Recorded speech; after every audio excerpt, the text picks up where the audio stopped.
Savoir faire une analyse graphique est une compétence qui peut vous rapporter beaucoup. C'est pas pour rien que les plus grosses fortunes de ce monde paient des millions pour avoir accès à des prédictions sur le marché. Généralement, on se dit que c'est compliqué de savoir analyser un cours de bourse. Mais il faut savoir que en réalité, et ça va vous énerver, c'est plutôt simple. Après avoir gagné plus de 7 chiffres en trading, acheté pour des milliers d'euros de formation, lu des dizaines de livres sur la finance, j'ai découvert comment prédire mieux que 90% des gens ce que le marché va faire avec 3 techniques simples. Toi qui regardes cette vidéo, le plus choquant, c'est que tu peux aussi utiliser ces 3 techniques pour anticiper des crashs boursiers, savoir si le marché que tu regardes va monter ou descendre et capitaliser dessus. Alors mets-toi en plein écran, sois attentif sur chaque technique qu'on va voir car les 3 techniques combinées vont te permettre d'avoir autant de précision sur le marché qu'un sniper. La première technique, c'est surtout pas d'arriver sur ces graphiques pour dessiner des traits de partout, ajouter des indicateurs multicolores avec des zones qui partent dans tous les sens. Ça, c'est quelque chose qui ne fonctionne pas, d'avoir beaucoup trop d'informations sur ces graphiques lorsqu'on veut faire une bonne analyse. Parce que la plupart du temps, vous allez finir avec des graphiques comme ça qui seront totalement incompréhensibles. Non, la première technique va être de trouver la direction que vous devez prendre. Est-ce que vous devez parier que le cours monte ou que le cours descend? Imaginons que vous voyez 2 nageurs qui sont dans une rivière et on leur demande de faire une compétition pour rejoindre le bord le plus rapidement possible. Vous regardez le premier nageur, il a beau être musclé, il est un peu débile. Et lui, il décide de rejoindre la rive sans réfléchir en nageant contre-courant de la rivière. L'autre nageur, lui, décide de faire exactement l'inverse. Il décide de se laisser porter par le courant pour atteindre la rive. Et évidemment, c'est lui qui va arriver premier de la compétition. C'est logique, mais sur le marché, ça va être la même chose. Il y a beaucoup de traders qui vont essayer tout le temps de trader contre la tendance. Lorsque le marché monte, ils vont se dire c'est surévalué et vont décider de parier à la baisse. Quand le marché dégringole, ils se disent ça va remonter, il faut acheter. Et à chaque fois, ils décident comme le nageur musclé d'aller contre-courant. Et d'ailleurs, pour certains youtubeurs, c'est leur grand jeu de titrer crash, il faut vendre. Le but, c'est pas que je cite le nom, mais il y en a certains depuis 1 an, ils vous disent qu'il faut revendre vos crypto-monnaies car c'est beaucoup trop surévalué. Je vous mettrai le cours du Bitcoin à côté et je peux vous dire que tous ceux qui les ont écoutés et qui ont vendu le marché se sont fait plumer. Alors oui, forcément, il y a des exceptions statistiques, mais 90% des personnes qui tradent contre tendance se font brûler les ailes. Contrairement à ceux qui suivent la tendance du marché, qui eux sont les grands gagnants. Et c'est pas moi qui le dis, c'est Warren Buffett, un des hommes et investisseurs les plus riches au monde. Lorsqu'on lui demande quelle est sa stratégie, vous savez ce qu'il dit? Achetez les actions qui montent, vendez les actions qui baissent. C'est con, mais le plus important, c'est suivre la tendance sur le marché, comme le nageur et le courant. Alors pour identifier cette tendance, vous avez plusieurs méthodes. La première méthode, c'est regarder le marché à l'œil nu et évaluer si le marché est baissier ou haussier. C'est une méthode qui fonctionne, mais ça vous permet pas d'être vraiment précis. La méthode 2, vous allez pouvoir vous servir de la théorie d'eau, qui est un grand trader qui dit un marché haussier, c'est tout simplement un marché qui fait des points hauts qui sont toujours plus hauts et des points bas toujours plus hauts. À l'inverse, un marché baissier, c'est un marché qui fait des points bas toujours plus bas et des points hauts toujours plus bas. En identifiant donc ces points hauts et ces points bas sur le marché, on peut évaluer si on est sur une tendance haussière ou baissière. Cette méthode, elle nous permet vraiment d'être précis sur le marché, mais elle demande quand même un petit niveau en trading. Mais la plus facile, c'est la méthode 3. C'est te servir d'une moyenne mobile. Alors, je ne sais pas où est-ce que vous regardez vos graphiques. Moi, je suis sur TradingView, mais en venant ici dans Indicateur, je vais pouvoir ajouter cette moyenne mobile. J'ai juste à mettre dans ma barre de recherche IMA, je clique sur celle-ci et pas une autre, et automatiquement, j'ai la moyenne mobile qui va arriver. Alors, peut-être que le paramétrage ne sera pas déjà fait. Pour ça, vous aurez juste à venir ici et aller sur le petit rouage. Ce que je vais faire, c'est que je vais changer la longueur 9 et je vais mettre la longueur 200 pour avoir une vision d'ensemble.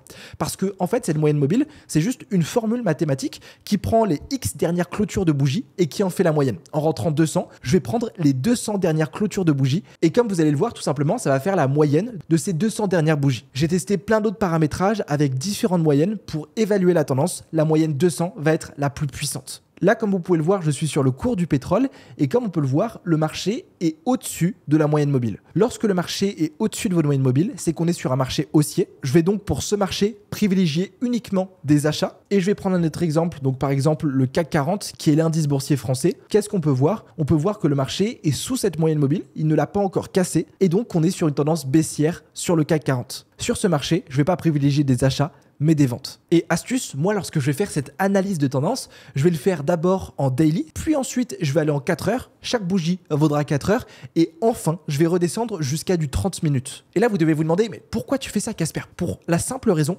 qu'il faut comprendre l'ensemble du marché. Je vous l'ai déjà dit, mais il faut que vous soyez des chirurgiens du trading. Un chirurgien, lorsqu'il va opérer quelqu'un, il va d'abord regarder sa blessure à l'œil nu pour voir ce qui se passe. Puis ensuite, il va mettre des lunettes pour gagner en précision et voir plus en détail la blessure, et enfin, il va aller sortir une loupe ou un microscope pour vraiment rentrer dans la blessure, être extrêmement précis et voir ce qui se passe. Nous, c'est pareil. En venant changer nos intervalles de temps sur nos graphiques, on va pouvoir étudier d'abord l'ensemble du marché sur les grosses intervalles de temps. Ensuite, on va raffiner pour gagner en précision et on va aller sur du 30 minutes pour voir vraiment ce qui se passe à l'instant T du marché. Et vous allez voir que plus vous serez précis en trading, plus vous gagnerez d'argent. Je vais mettre sur le BTC, qu'est-ce qu'on peut voir ici? Sur du daily, on est au-dessus de cette moyenne mobile, donc on est haussier. Sur du 4 heures, on a pile rebondi sur cette moyenne mobile qui confirme qu'on est toujours haussier. Et si je me mets sur du 30 minutes, pareil, le marché avec cette cassure est au-dessus de la moyenne mobile. Donc on est haussier en un jour, haussier en 4 heures, haussier en 30 minutes. Quelles sont les probabilités ici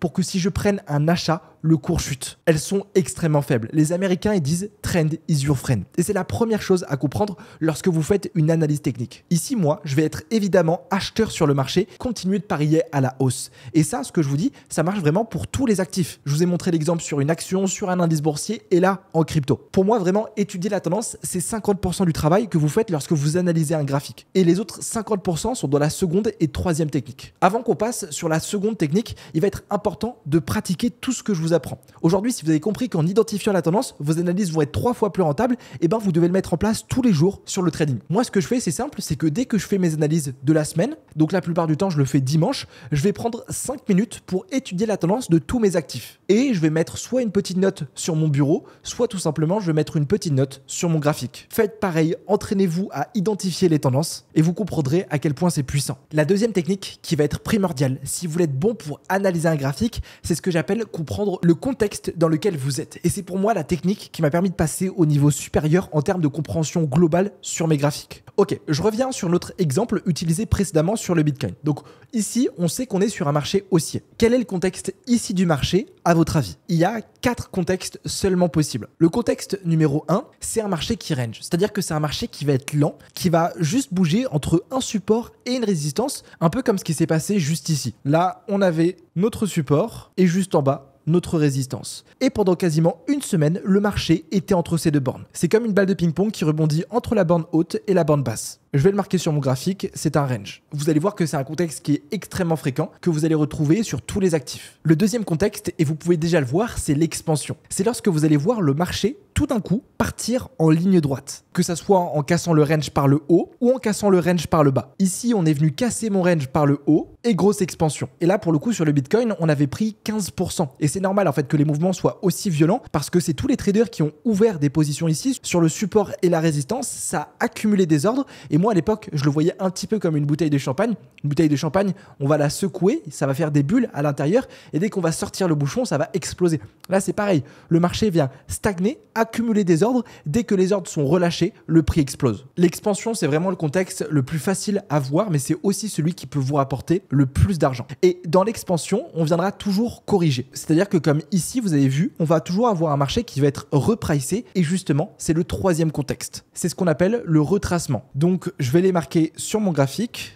Retracement. C'est quelque chose qui est tout à fait naturel. Vous n'allez jamais avoir, à part si vous tradez des shitcoins, un marché qui va monter en ligne droite. À chaque fois, on va avoir ce petit repricing qui permet en fait de faire respirer le prix et qui montre que simplement les personnes qui sont positionnées dans le range prennent leur profit. Je répète, donc zone de range, les ordres sont accumulés. Ensuite, comme une bouteille de champagne, on vient pousser avec l'expansion. Et évidemment, dans cette expansion, on a des petits retracements. Donc là, il y en a 3. Et à votre avis, il manque lequel? Eh ben, c'est évidemment le retournement. C'est-à-dire qu'on va avoir un marché qui va se retourner, qui va passer de haussier à baissier ou de baissier à haussier. C'est tout simplement parce qu'il aura cassé sa moyenne mobile ou qu'il sera venu récupérer un ancien niveau. Et vous retrouverez uniquement ces 4 contextes: range, expansion, retracement, reversal. Et je peux vous garantir que le moment où vous arrivez à identifier correctement le contexte sur lequel vous êtes, c'est le moment où vous gagnerez le plus d'argent en trading. Parce que ça, c'est extrêmement puissant. Parce que pour chacun de ces contextes, vous allez pouvoir trouver les outils nécessaires. Sur un marché qui range, donc qui fait du surplace, ce seront les supports et résistances qui seront le plus rentables. Et si vous décidez d'utiliser un order block ou un autre concept, vous allez vous faire exploser. Sur un marché qui retrace, ça sert à rien d'utiliser des indicateurs. Le plus puissant va être de se servir du retracement de Fibonacci. Et je vais même aller encore plus loin que ça pour que vous compreniez vraiment à quel point c'est puissant. 100% du temps, après un range, qu'est-ce qui se passe? On a une expansion. Et après une expansion, dans une expansion, qu'est-ce qu'on a?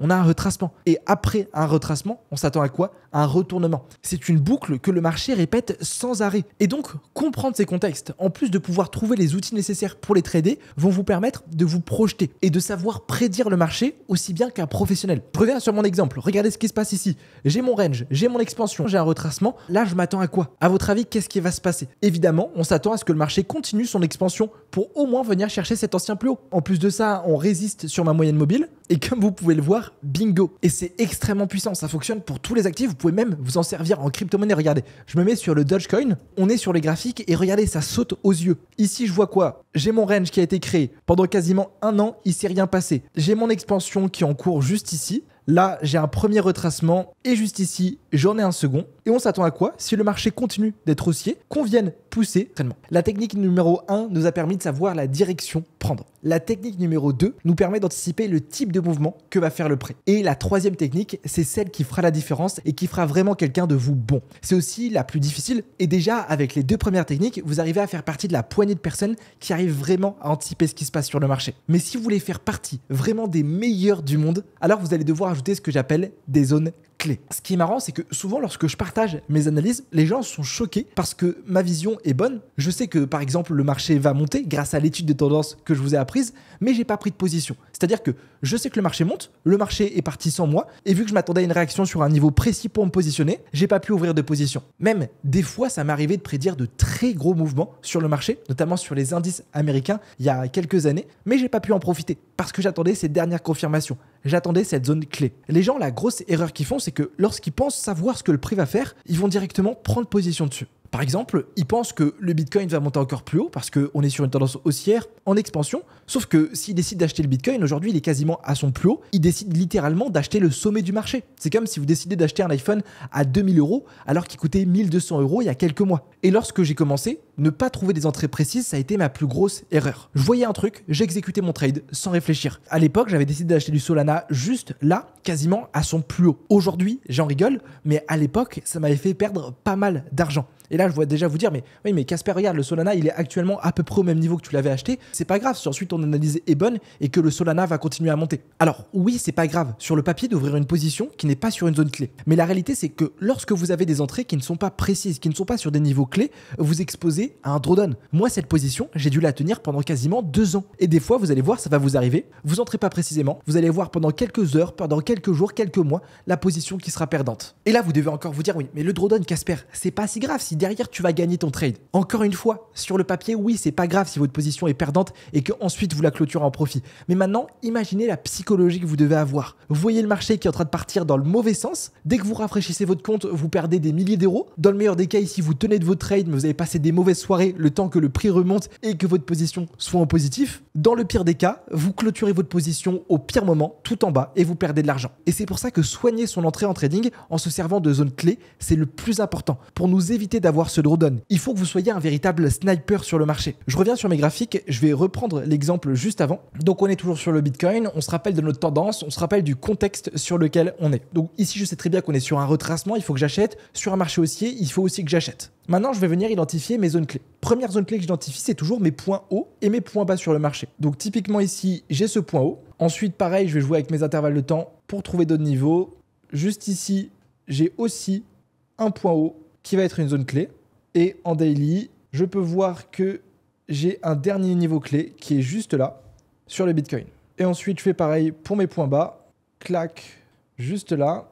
Et j'ai un dernier low. Donc déjà, tous ces points bas et ces points hauts, vous pourrez me servir d'objectif. Vu que je suis haussier, toutes ces clés ici, ça va pouvoir être par exemple des prises de profit. Et ces clés juste en bas, ça va pouvoir être des invalidations de scénario. Je sais que si jamais on vient les chercher, alors sûrement on serait passé sous la moyenne mobile et il faudrait que je parie à la baisse. D'ailleurs, ici, petite astuce, en cliquant sur la petite croix, vous allez pouvoir ajouter une alarme à votre graphique pour être prévenu par mail et par une notification dès que le marché viendra chercher ces niveaux. Ça vous permet d'avoir un tracking de ce que le marché fait. Deuxième zone clé, ça va être du coup mes supports et mes résistances. Ça va être mes order blocks, mes imbalance, mes 0,5%. Bref, toutes les confluences que j'utilise d'abord déjà dans ma stratégie. Je peux voir que ici le marché a fait ce premier support, résistance qui redevient support.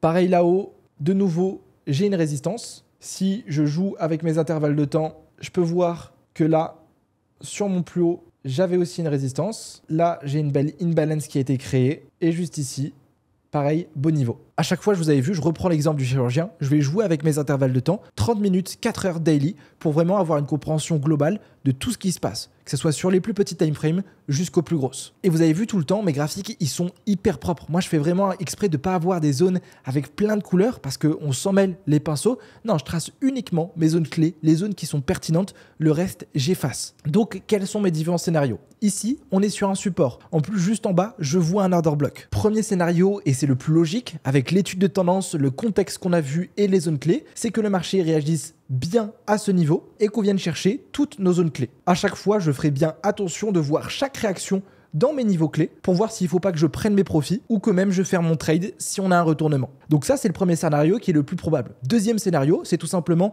que le marché n'arrive pas à casser cette zone clé et que cette zone clé fasse vraiment office de résistance pour venir chercher les plus bas. Si jamais il se passe ce scénario, je vais attendre des confirmations et avec le contexte et avec le changement de tendance. Sachant que celui-ci, c'est vraiment le scénario le moins probable. Et tout ce que fait le marché à l'intérieur de mes niveaux, je m'en fiche. Je vais uniquement m'intéresser, c'est pour ça que je vous invite à mettre des alarmes à ce qui se passe dans ces niveaux clés. Si le marché n'est pas dessus, je ne rentre pas position. Les amis, pour vous prouver que ce que je dis, c'est pas n'importe quoi, ce que je vais faire, c'est que je vais vous afficher un trade que j'ai clôturé il y a quelques semaines, qui m'a permis de gagner plusieurs milliers d'euros, et je vous mettrai à côté un graphique avec mon analyse qui, je pense, devrait vous rappeler quelque chose.